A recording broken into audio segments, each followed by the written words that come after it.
ಈ ರಾಸಂಗಿ ಊರಲ್ಲಿ ಶ್ರೀದೇವಿ ಮಾತ್ರೆ ಎಂಬ ಬಯಲಾಟವನ್ನು ಆಗುತ್ತದೆ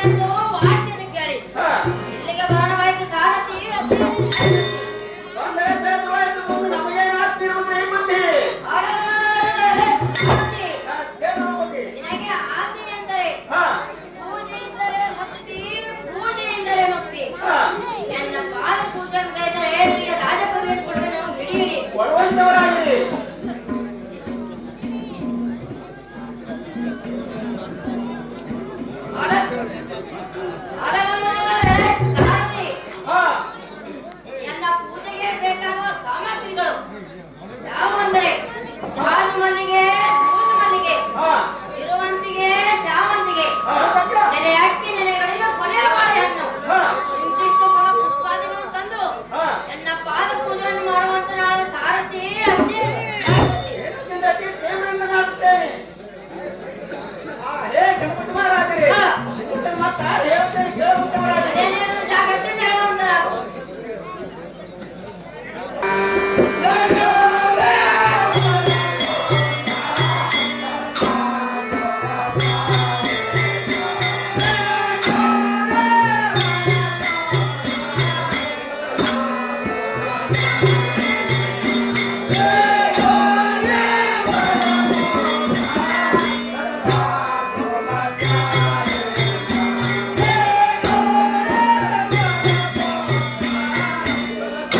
ಕಾಲಲ್ಲಿ ಕಾಲವನ್ನು ತಟ್ಟುಕೊಂಡು ಕಣ್ಣಿನಲ್ಲಿ ತೊಟ್ಟ ಪಿಲ್ಲೆಯನ್ನು ತೊಟ್ಟು ಮೂಗಿನಲ್ಲಿ ಮೂಗ ಬಟ್ಟವನ್ನು ತಟ್ಟುಕೊಂಡು ಹೊತ್ತಿ ಮೇಲೆ ಪಿಲ್ಲೆಯನ್ನು ತಟ್ಟುಕೊಂಡು ಬಂದವು ತಾವೇ ಹೇಳಕ್ಕ ಜನನಿ ಸೌಖ್ಯ ಪದಾಯಿನಿ. ಎಲ್ಲೋ ತಮ್ಮ ಆನಂದದಿಂದ ಬಂದವರಿಗೆ ದೊಂತ ಕರಗಳನ್ನು ಜೋಡಿಸಿ ಸ್ಥಿರವಾಗಿ ವಂದಿಸಿ ಮಂಡಿತನಾಗಿ ಮಧುರ ಭಾಷೆಗಳನ್ನಾಡುತ್ತಾ ನಯ ವಿನಯದಿಂದ ರಮ್ಯವಾಗಿ ವಯ್ಯಾರಂ ತೋರುತ್ತಾ ಬಂದವರು ದಾರೆಂದು ಕೇಳುವ ನೀನು ದಾರು ಕಂದ ಎನ್ನ ಮನಕ್ಕೆ ಆನಂದ.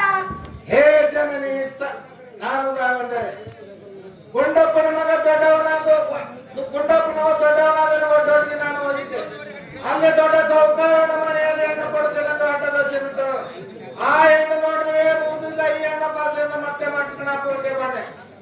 ನಿಮ್ಮಂತ ದೇವತಾಸ್ತಿವೆ ಮಾತಾಡ್ಸೋತಿಟ್ಟುಳ ಸಾವತಿ ನೀನು ನಮ್ಮ ನಾಮ ಅಂತಿದ್ದಾನೆ ಹೇಳಬೇಕಲ್ಲ ನೀ ಸೌಖ್ಯ ಪದಾಯಿನಿ. ಅಮ್ಮ ಸಾರಥಿ ಅಮ್ಮ ಜನನೇ ಎನ್ನ ಒಪ್ಪಿದ ವಿಧಾನವೇನೆಂದರೆ ಮುಪ್ಪೂರ ಹಣನ ಕರುಣೆಯಿಂದ ಸ್ವರ್ಗ ಮೃತ್ಯ ಪಾತಾಳ ಮೂರು ಲೋಕದ ದೊರೆ ನೆನೆಸಿ ಬ್ರಹ್ಮ ಸರಸ್ವತಿ ಆದಿ ಪೋಷಕರಿಗೂ ವರ್ಣಿಸಲಾದ ಸಂಪತ್ತನ್ನು ಪಡೆದು ಅಮರಾವತಿಪುರದ ಭದ್ರ ಸಿಂಹಾಸನದ ಮೇಲೆ ಮನ್ಮಥನಿಗಿಂತ ಉನ್ನತ ರೂಪವನ್ನು ತೋರುವ ದೇವೇಂದ್ರನ ಮೋಹದ ಅರ್ಧಾಂಗಿನಲ್ಲಿ ಪಟ್ಟನರಸಿಯಾದ ಸಚಿದೇವಿಯನ್ನು ತಿಳಿಯಪ್ಪ ಕಂದ ಎನ್ನ ಮನಕ್ಕೆ ಆನಂದ. ಹೇ ಜನನಿ ಸಚಿದೇವಿ ಬಹಳ ಶ್ರೇಷ್ಠವಾಯಿತು ಕೊಡ್ತಂತ ಜನವಿತ್ತು. ಹೇ ಜನನಿ ನಿಮ್ಮ ಮೇಲ ಮಂದಿರನ ಬಟ್ಟೆ ಸುಗಣ ಸಭಾ ಮಂದಿರಕ್ಕೆ ಬಂದು ಆತ್ಮನೆ ಹೇಳಬೇಕು ಜನನಿ ಸೌಖ್ಯ ಪದಾಯಿನಿ. ಅಪ್ಪ ಸಾರಥಿ ಅಮ್ಮ ಜನನಿ ನಮ್ಮ ಮೇಲೆ ಮಂದಿರವನ್ನು ಬಿಟ್ಟು ಈ ಸಭಾ ಮಂದಿರಕ್ಕೆ ಬಂದ ಕಾರಣವೇನೆಂದರೆ ಅಲ್ಲೇ ಕೇಳಿದ್ದೇವೆ ಪಾಕಶಾಸನ ಪಾವನ ಕರುವಾಯ ಈ ಭಾಗದವಳು ಪ್ರಮುಖವಾಗಿರುವ ಕಾರಣ ದ್ರೋಣವಾಯಿತು ಬಾಲ ಭವ್ಯ ಗುಣಶೀಲ ಅಲ್ಲೇ ಮಾತು ಕೊಡುವಂತ ಹೇಗೆ ನಡೆದಿಪ್ಪು ಮಾತು ಬೆಲೆ ಮಲ್ಲ ತಾವ ಹೇಳಕ ಜನನೇ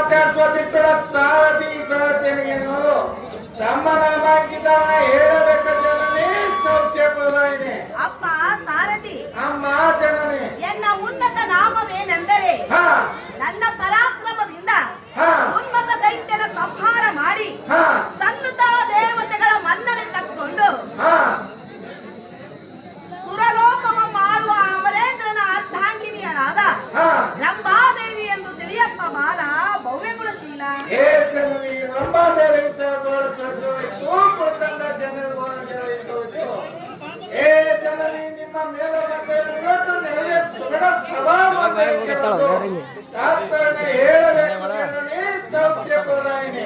ಅಪ್ಪ ಸಾರಥಿ, ಅಮ್ಮ ಜನನಿ, ಈ ಸಭಾ ಮಂದಿರಕ್ಕೆ ಬಂದ ಕಾರಣವೇನೆಂದರೆ ಅದನ್ನೇ ಕೇಳಿದರು.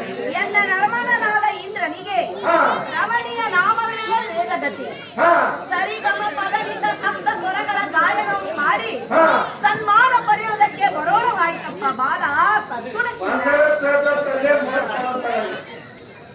ಸಾರಥಿ ಹಿಂದಕ್ಕೆ ಗೌರವತ್ರಿಯ ಸವನಾದ ಮಹಿಷಾಸುರನೆಂಬ ನಿಸಿಗರುಣಿಯಾದ ಗರ್ಭಗಳನ್ನು ಅಷ್ಟುದಿಕ ಬಾಲಕರು ಒಕ್ಕಲಿಕನಾಗಿರುವ ಕೂಡರ ಕರುಮನಂತ ಮಹಾಮಹಿಗಳಾದ ರಾಜರಾಜ್ಯದ ಕಟ್ಟದವರನ್ನು ಸಂವರಿಸಿ ಸರ್ವ ದೇವತೆಗಳಿಗೆ ಕ್ಷೋಭೆಯುಂಟು ಮಾಡಿದರು. ಜರೈ ಸಾರಥಿ ಮಹಾಮಹಿಗಳ ಕರಡು ಕಟಾಕ್ಷಿಯಿಂದ ಹೊರಜನಿಸುತ್ತಿರುವುದು ಆದ ಕಾರಣ ರಾಜ್ಯ ಬೀದಿಯೇ ಸೂರ್ಯ ಬೀದಿ ಚತುರ್ಬೀದಿಗಳಿಗೆ ಕೈ ಬೀರಿ ತುತ್ತಿನ ನಡೆದುಕೊಂಡ ಸಾರಥಿ ಅತಿ ಜಾಗೃತಿ. ಏನೂ ಚಿಂತೆ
ತುಂಬಿದ ಗಡ್ಡೆ ತೋಲಗೊಂಡೆ ಜಾಣದಿಂದ ಸೀರೆ ರೊಟ್ಟು ಸೀರೆ ದಿರಿಗಳು ಸಮುಖಸ್ತರಿಗಳು ಭಕ್ತರಿಗೆ ಮುತ್ತೈದೆ ಲೆಕ್ಕರಿಗೆ ವ್ಯಕ್ತಿಗೆ ಹುಣ್ಣಿಮೆ ಚಂದ್ರನಂತ ಹೆಣ್ಣು ಮಗಳು ಬಂಧನಗಳು ತಾವುದಾರಮ್ಮ ತಾಯಿ ಮೊದಲ ಮಾಲಿನ ತಾಯಿ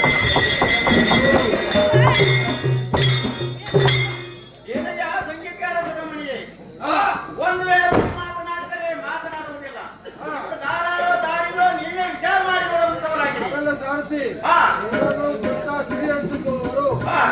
ಸಾರು ವಿಚಾರ ಮಾಡುವಂತವರ ಏನೂ ತಿಳಿದಿಲ್ಲ ತಡೆಯಲ್ಲಿ ನಾವು ಉಡಿತಾರೆ ಬೈತಲ್ಲಿ ಮಣಿ ನೆಟ್ಟು ಹಣಿಯಲ್ಲಿ ಕುಂಕುಮ ಹೊರಟು ಮೂಗಿನಲ್ಲಿ ಮೂಗುತಿ ನೆಟ್ಟು ಕಿವಿಯಲ್ಲಿ ಬಾವು ಸರ್ಪಳಿ ನೆಟ್ಟು ತೋಳಿನಲ್ಲಿ ಬಾದು ಬಲ ನೆಟ್ಟು ನಡುವಿನಲ್ಲಿ ಗೆಜ್ಜೆ ಡಾಬ ನೆಟ್ಟು ಕೈ ಕಂಕಣದಲ್ಲಿ ಬಂಗಾರದ ಹರಳಿ ನೆಟ್ಟು ಕಾಲಲ್ಲಿ ಪೈತನವು ನೆಟ್ಟು ಕಾಲುವರಲ್ಲಿ ಕಾಲುಂಗರ ಪಿಲ್ಲೆ ನೆಟ್ಟು ಈ ಸಭಾ ಮಂಟಪದಲ್ಲಿ ಬಂದಂತವರು ತಾವುದಾರಮ್ಮ ತಾಯಿ ಪುಣ್ಯದೇವಿ ಅಪ್ಪ ದೇವತ ಹಾ ಮೊದಲ ವಾಣಿಗಳಿಂದ ಕರೆಗಳನ್ನು ಜೋಡಿಸಿ ಇಲ್ಲಿಗೆ ಬಂದವರು ದಾರೆಂದು ವಿಚಾರಿಸುವವನು ನೀನು ದಾರಪ್ಪ ಕಂದ ಎನ್ನ ಮರಕ್ಕೆ ಆನಂದ ಹೇ ಮಾತಾಯಿ ನಾಲ್ವಾರಂದರೆ ಕಡ್ಡಿಗಳು ಒಂಬಾಲವನ್ನು ಕೊಟ್ಟುಕೊಂಡು ದೊಡ್ಡದಕ್ಕಿರುವವರಾಗಿಯೇ ಕೊಂಡೋಗಿ ಎಂಬ ಮಟ್ಟತ್ತಿರು ಅಡ್ಡಾದ್ದರಿಂದ ಈ ಗಡ್ಡೆಯ ದೊಡ್ಡವರ ಮನೆಗೆ ಅಡ್ಡಾಗಬಾರದೆಂದು ಅಡ್ಡಗಾಡಿ ಎಂದಿದು ಈ ಒಡ್ಡಿದಂಕಲ್ ಮೇಲೆ ನಿಂತುಕೊಂಡಂತ ದೊಡ್ಡ ಸ್ತ್ರೀಯರಿಗೆ ಮಾತನಾಡಿಸುವಂತ ದೊಡ್ಡ ಸಾರಥಿಯರಿಗಂತವರು ಹೌದಾರಮ್ಮ ತಾಯಿ ಪುಣ್ಯದೇವಿ ಅಪ್ಪ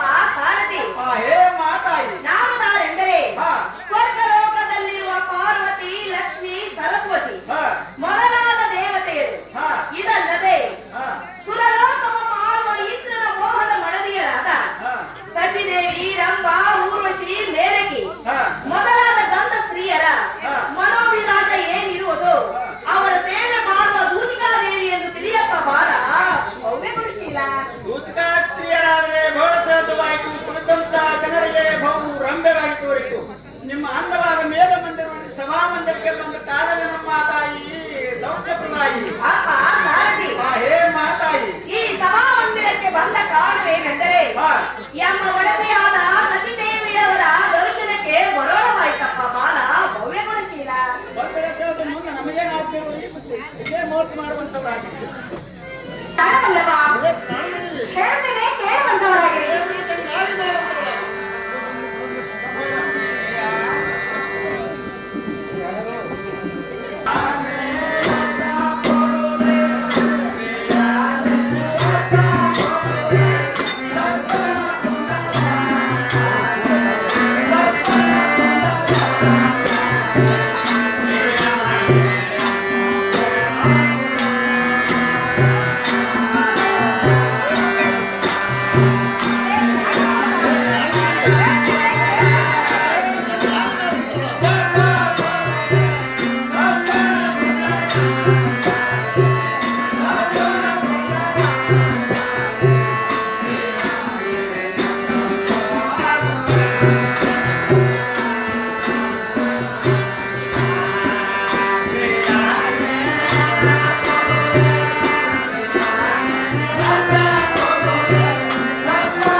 ಬಂದಾದ್ದರಿಂದ ಆ ಪರಿಸಹಸ್ರ ಎಂಬ ರಾಕ್ಷಸರು ನಾಶವಾಗಿ ಹೋದರು. ನಿನ್ನ ಅರಮನೆ ವಾಸಿಗಳಾದ ರಾಣಿಯರು ಸುಖದಿಂದ ಇದ್ದೆವು. ನಮ್ಮ ಸಂಪತ್ತಿಗೆ ಯಾವುದು ಈಡಿದ ಕಾಂತ ಸದ್ಗುಣವಂತ. ಹೇ ವಲ್ಲವಿ, ಹೇ ಪಲ್ಲವ, ಪೂರ್ವಜರಾದ ಅಗಸ್ತ್ಯಮಾಮನಿಯ ಹುಟ್ಟಿದ್ದು ಕುಂಭದಲ್ಲಿ ಇರುವುದು ಕಾಂತರದಲ್ಲಿ. ಹೇ ಪುರಂದರಿ, ಹೇ ತಾಳವಲ್ಲವ, ಮರಣ ಪಕ್ಷಿಗಳು ಅವರವರ ಪ್ರಕಾರವಾಗಿ ತೋರುವುದು. ಆಯೋಜನೆ ಮಾಡುವ ಭೋಜನವಾದರೂ ಗಟ್ಟಿಗಳ ಸಮುದ್ರಾದ ಪದಾರ್ಥಗಳನ್ನು ಸ್ವೀಕರಿಸುವರು. ಹೇ ವಲ್ಲವಿ, ಹೇ ವಲ್ಲವ, ಇಂಥ ದೇವರನಾದ ಅಗಸ್ತ್ಯರು ಏಕಕಾಲದಲ್ಲಿ ಸಮುದ್ರವನ್ನು ತನ್ನ ಅಂತೆಯಲ್ಲಿ ಅಂಶ ಮಾಡುತ್ತಂತೆ. ಆದ ಕಾರಣ ದೊಡ್ಡವರ ಕಾರಣವಿರುವವರು ಮೆಚ್ಚಿದ್ದ ಸಹಮಾತ್ರಗಳಂತ ಜಯ ಆಗಲಾರದ್ದು ಕಾಂತೆ ಸದ್ಗುಣವಂತೆ. ಹೇ ತಾಳವಲ್ಲವ, ಹ, ಉತ್ತಮತರವಾದ ಸುರದೇನ ಚಿಂತಾಮಣಿ ಐರಾವತಗಳು ನಿಮ್ಮ ಸುಖಕಾಯದಿಂದ ನಮ್ಮ ವಶದಲ್ಲಿರುವು. ನಮ್ಮ ಸಂಪತ್ತಕ್ಕೆ ಹೊಂದಿಕೊಂಡಿರುವು. ಇಂಥ ವೈಭವಕ್ಕೆ ವಿಘ್ನ ಉಂಟು ಮಾಡುವ ಭಾವಿ ರಕ್ಕಸರು ಈಗಿನ ಕಾಲದಲ್ಲೂ ಯಾರೂ ಇಲ್ಲ. ಶ್ರೀ ಮಹಾದೇವಿ ಅಂತಕರಣೆ ನಮ್ಮ ಮೇಲೆ ಪರಿಪೂರ್ಣ ಇರುವುದು ಕಾಂತ ಸದ್ಗುಣವಂತ. ಹೇ ರಮಣೆ, ಹೇ ರಮಣ, ಸೂರ್ಯನಗಕ್ಕೆ ಆಧಾರಭೂತವಾದ ಗಾಳಿ ಒಂದೇ ಇರುವುದು. ಅದಕ್ಕೆ ಕಟ್ಟಿರುವ ಕುದುರೆಗಳೇನವು 7 ಸರಪಳಿಯಂತೆ ಕಟ್ಟಿರುವರು. ನಿರಂತರವಾದ ಕಾಲಕ್ಕಾದರೂ ಪೂರ್ವದಿಂದ ಪಶ್ಚಿಮದ ಕಡೆಗೆ ಗಮನ ಮಾಡುವರು. ಹೇ ಪ್ರಾಣದಲ್ಲಿ ಹೇ ಪ್ರಾಣವಲ್ಲವ, ದೊಡ್ಡ ಪ್ರಯತ್ನ ದೊಡ್ಡವರ ಕೆಲಸವರವರ ಪುಣ್ಯ ಪ್ರಭಾವದಿಂದ ಏನು ಪ್ರಯೋಜನವಿಲ್ಲರಬಡಿ ಸದಾನಂದ ಕರುಣೆ. ಹೇ ಇಂದ್ರ ಮಹಾರಾಜನೇ ಕೇಳು. ವೇದಕ್ಕೆ ಅಗೋಚರವಾದ ಶತಬಂಧು ಶಂಕರೇಂದ್ರನ ಕರುಣೆ ಎಂಬ ಜಯನ ಧ್ವಜ ನಮ್ಮ ಪುರದಲ್ಲಿ ನೆಲೆಸಿದ ಕಾರಣ ಇನ್ನ ಮೇಲೆ ನಮಗೆ ಯಾತರ ಭಯ ಉಂಟು. ಹೇ ಆರನೆ, ಇದಕ್ಕೆ ಆಧಾರವೇನೆಂದರೆ ವನ ಪುಷ್ಪ ಪೂರ್ವ ಮಧುಕರಮಯ ದೃಶ್ಯ ಕೋನ ಭಾನ ನಸ್ವರ ಹೃದಯ ಹಿತಕರ ಸ್ವಯಂ ಪ್ರಂ ಪಿಡಂ ಜಾತ್ಮಕ ಸ್ವಯಂ ಉಂಟ ಸಕಲ ಮೊಹಂ ವಾಕುಲತೆ ಸ್ತ್ರೀಯ ಶುದ್ಧ ತತ್ವೋತ್ಸತ ಮಾತೆ ಮವಿತೆ ಕರುಣೆ. ಆ ಹೇ ವಲ್ಲವ, ಹೇ ವಲ್ಲವಿ, ಇದರ ಅರ್ಥವೇನೆಂದರೆ ಮಲ್ಲಿಗೆ ಹೂವು ಸಂಜೀವಿನಿ ಪ್ರಮಣ ಭಕ್ಷ್ಯಗಳಂತೆ ಚೆಂಚಲಾಕ್ಷಿ ಕೊಡಿ ನೋಡಕ್ಕೆ ಹಬ್ಬುವ ಅನುಮಾನುಷ ಜೀವಿಗಳನ್ನಾದರೂ ಆ ಜಡನಾಥ ಮನ್ಮಥನೆಂದರೆ ದೇಹವಿಲ್ಲದವನು. ಒಬ್ಬಟ್ಟಿಗನಾಗಿದ್ದ ಕಾಲಕ್ಕಾದರೂ ಈ ತ್ರಿಲೋಕವನ್ನು ತನ್ನ ಮಾಯಾಜಾಲದಿಂದ ಮರಳುಗೊಳಿಸಿರುವನು. ಈ ಫಲವು ಸುಕೃತಾಯದಿಂದಲ್ಲದೆ ಮಿಕ್ಕಿದ ಸಾಮಗ್ರಿಗಳನ್ನೆಲ್ಲ ನಮ್ಮ ಪುಣ್ಯ ನಮಗೆ ಲಭಿಸುವುದು ಕಾಂತ ಶ್ರೀಮಂತ.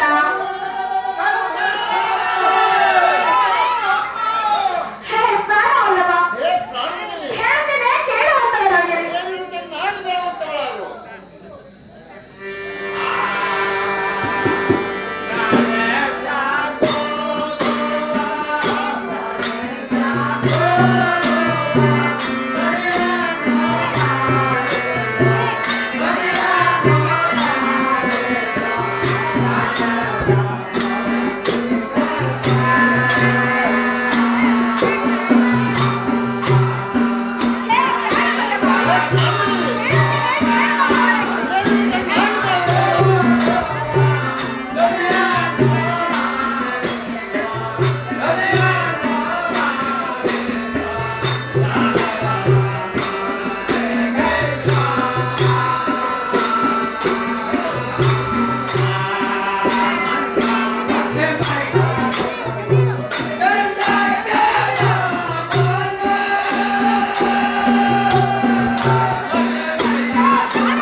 ಯಾರು